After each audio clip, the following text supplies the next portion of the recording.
कर्नाटक राज्य के बागलकोट गांव का रहने वाला जयरमन एक बेहद ही गरीब लड़का था। उसके पिता खेतीबाड़ी का काम करते, जबकि उसकी माँ घर पर ही सिलाई करके बड़ी मुश्किल से 2 पैसे कमा पाती थी। जयरमन भी अपने पिता के साथ खेतीबाड़ी में हाथ बटाता, साथ ही अपनी पढ़ाई भी करता। जयरमन को पढ़ने का बहुत शौक था। वो गांव के ही सरकारी स्कूल में पढ़ता था। पढ़ने में वो बहुत होशियार था और हमेशा ही अपने स्कूल में अव्वल आता था। जयरमन भले ही गरीब था, लेकिन उसके सपने काफी ऊंचे थे। जयरमन अक्सर अपने गांव की ऊंची पहाड़ी पर जाता, जहां वो काफी देर तक बैठकर चांद को निहारता।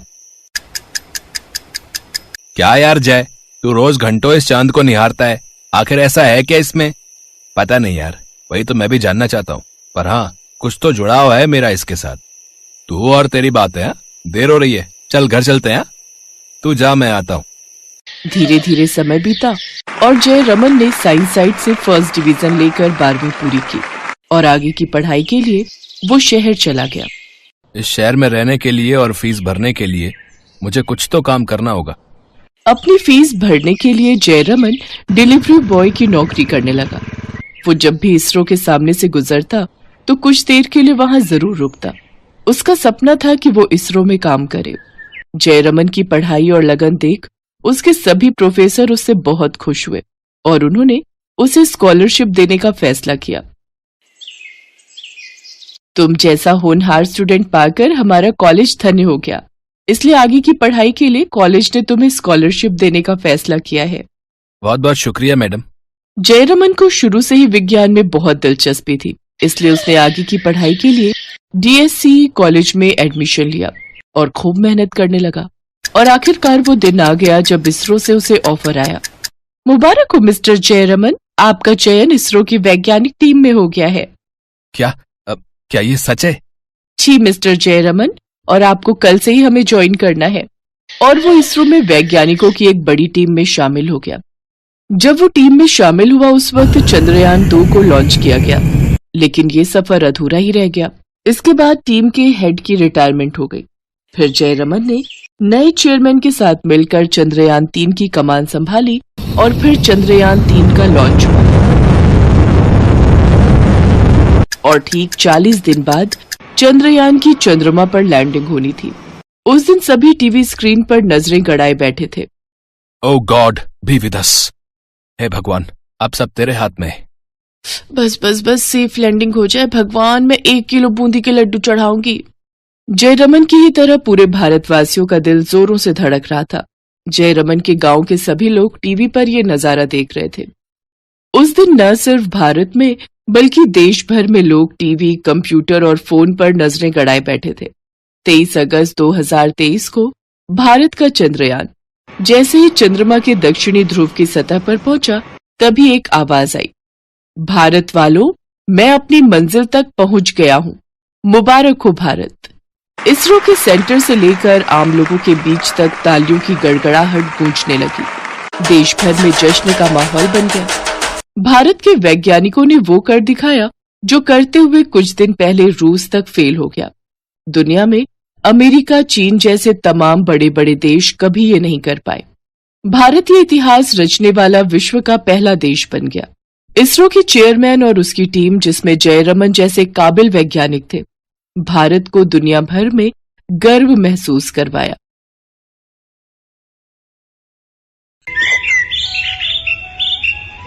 टिल्लू एक गरीब कबाड़ी था जो दिन भर कूड़ा बीनता था और फिर उसे बेचकर अपना और अपनी पत्नी गिन्नी का पेट पाल रहा था। टिल्लू और गिन्नी की शादी को 4 साल पूरे होने को थे और अब वो 2 से 3 होने जा रहे थे। अरे अरे, ये क्या कर रही है गिन्नी? छोड़ इसे, ला मुझे दे, मैं कुएं से पानी लेकर आता हूँ। क्या क्या करोगे आप भी? पहले ही सारा दिन धूप में इधर उधर भटकते रहते हो और अब मेरी वजह से ये सब भी करोगे? तो क्या हुआ? और वैसे भी बच्चा तो हम दोनों का है ना, उसकी खातिर अगर थोड़ा बहुत ज्यादा काम कर भी लिया तो क्या फर्क पड़ता है?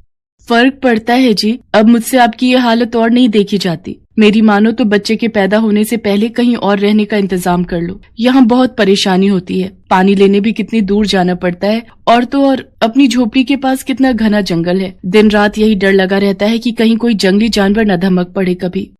बोल तो तू ठीक रही है गिन्नी, लेकिन अपनी हालत भी तो तू जानती है ना। कबाड़ बेचकर जो पैसे मिलते हैं उससे खाने पीने का भी ठीक से जुगाड़ नहीं हो पाता। ऐसे में कहीं किराए पर कमरा कैसे लेंगे। माना कि यहाँ थोड़ी दिक्कतें हैं, लेकिन ये जगह जैसी भी है तो मुफ्त की ना।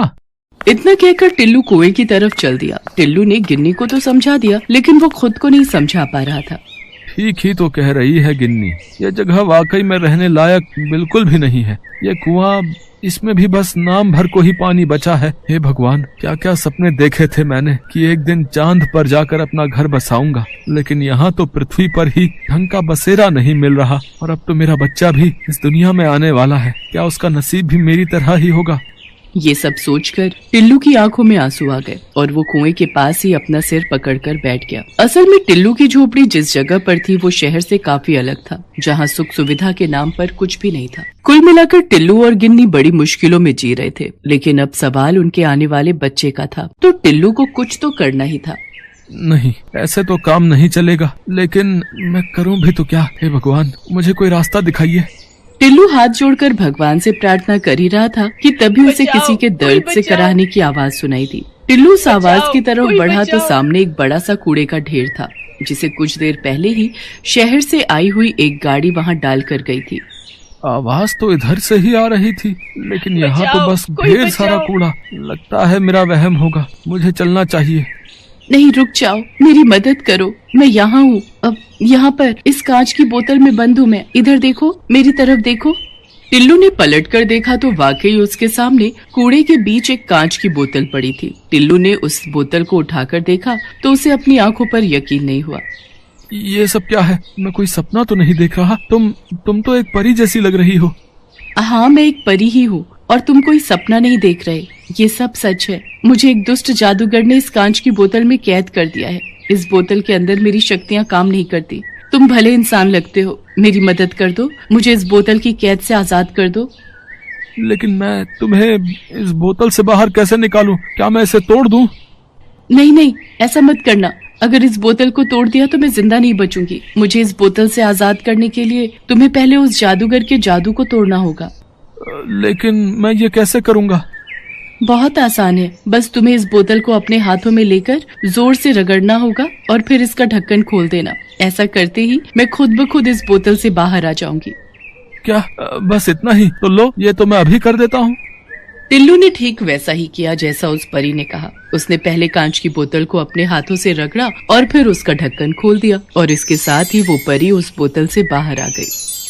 तुम्हारा बहुत बहुत शुक्रिया। तुम नहीं जानते तुमने मुझ पर कितना बड़ा एहसान किया है। नहीं नहीं, ये तो बहुत आसान था। ये काम तो कोई भी कर सकता था। नहीं, हर कोई नहीं कर सकता था। उस दुष्ट जादूगर का जादू बस वही इंसान तोड़ सकता था जिसका दिल साफ हो, जिसने कभी किसी का बुरा न किया हो और जो अपने परिवार से बहुत प्यार करता हो।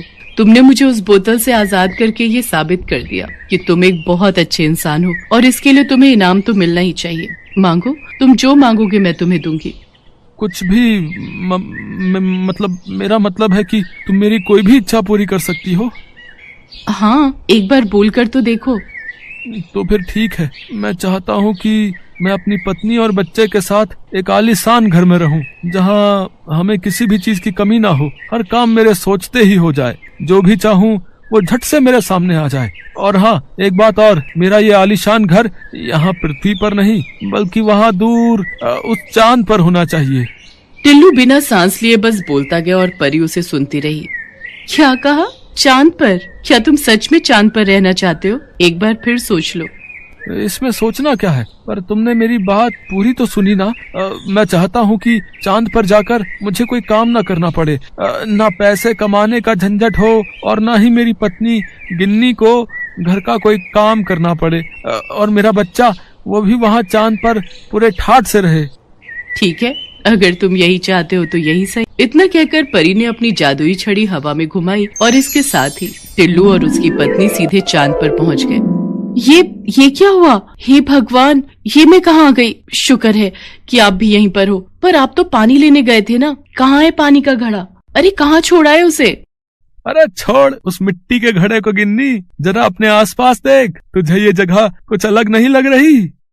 हाँ, लग तो रही है, अरे इतनी जल्दी रात कैसे हो गई? और ये जमीन ये इतनी क्यों चमक रही है? सुनो जी, मुझे तो बड़ा डर लग रहा है। आपको पता है, मैं तो भगवान का ध्यान कर रही थी। जब आंख खुली तो यहाँ पर आपके साथ खड़ी थी। आप बताओ ना, ये कौन सी जगह है? हम यहाँ पर आए कैसे? और ये सामने जो इतना बड़ा महल है, ये किसका है? टिल्लू गिन्नी को पूरी बात बताता है और फिर दोनों उस आलीशान महल के अंदर जाते हैं जो उनके ठीक सामने था। पूरे महल में उनके सिवाय और कोई भी वहाँ पर नहीं था, लेकिन टिल्लू और गिन्नी की जरूरत की हर चीज वहाँ पर थी।